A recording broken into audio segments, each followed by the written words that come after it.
आमंत्रित करता हूं। समाजवादी पार्टी के प्रवक्ता हैं, बहुत शुक्रिया कर्नल साहब हमारे साथ जुड़ने के लिए।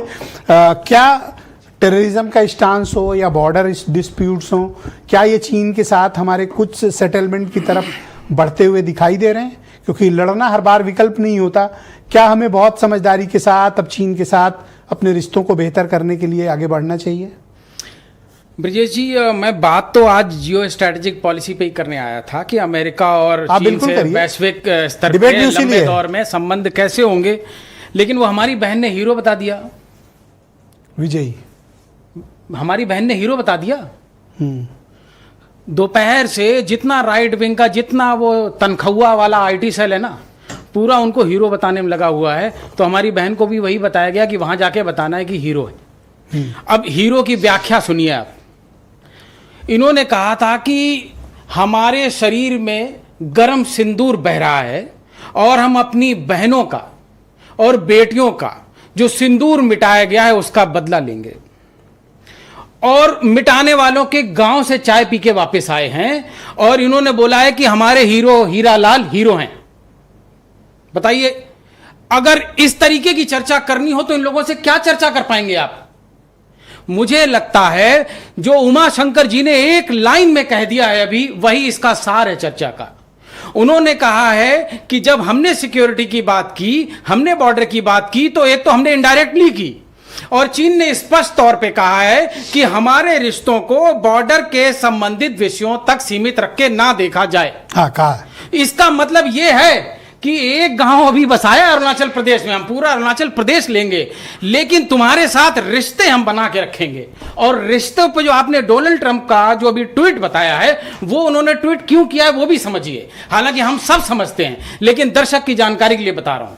उन्होंने ट्वीट करके ये बताया है कि 90% सामान हिंदुस्तान से अमेरिका भेजते हो आप, लेकिन चीन का रिश्ता बिल्कुल उल्टा है। वहां 10 रुपए का भेजते और 100 रुपए का आता है, 90 रुपए का गैप है।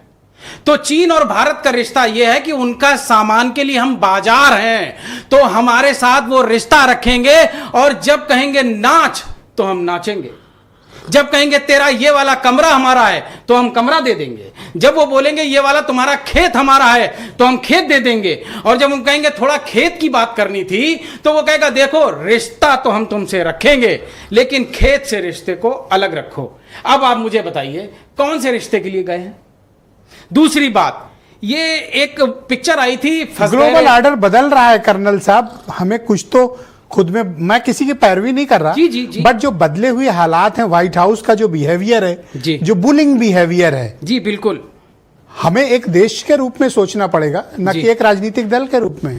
तो फिर ब्रजेश जी एक बात बताइए, ये इन्होंने तो बोला है कि ये 47 तक रहेंगे।